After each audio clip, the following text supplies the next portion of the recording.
গরুতে আবার ভয়ানক সংক্রমণ দেখা দিয়েছে। এ ঘটনায় মেক্সিকো থেকে গরু আমদানি নিষিদ্ধ করেছে যুক্তরাষ্ট্র। দেশটির কৃষি বিভাগ জানায়, মেক্সিকোর ভারাক্রুজ রাজ্যে স্ক্রু ওয়ার্ম পোকা শনাক্ত হওয়ার পর এ সিদ্ধান্ত নেওয়া হয়েছে।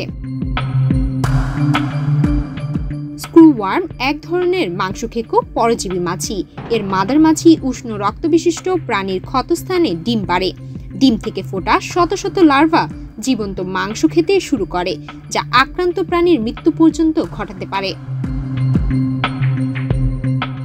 মঙ্গলবার ভারাক্রুজের ইস্কাহুয়াতলান দে মাদারো এলাকায় স্ক্রু ওয়ার্মের উপস্থিতি নিশ্চিত করা হয়। ওই এলাকা যুক্তরাষ্ট্রের সীমান্ত থেকে মাত্র ৩৭০ মাইল দক্ষিণে অবস্থিত।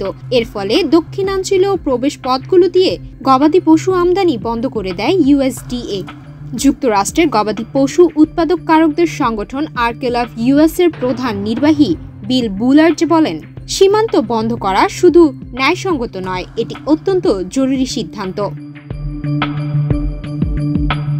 যুক্তরাষ্ট্রে গরুর সরবরাহ ইতোমধ্যেই কয়েক দশকের মধ্যে সর্বনিম্নে পৌঁছেছে।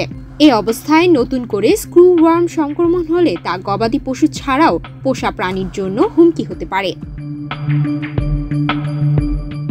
এর আগে মে মাসে ওয়াহাকা ও ভারাক্রুজে স্ক্রু ওয়ার্ম শনাক্ত হলে আমদানি সাময়িক স্থগিত করা হয়েছিল। পরে সংক্রমণ না ছড়ানোয় গত সপ্তাহে সীমিতভাবে আমদানি শুরু করা হয়, কিন্তু নতুন করে সংক্রমণ ছড়িয়ে পড়ায় সেই সিদ্ধান্তও বাতিল করা হয়েছে।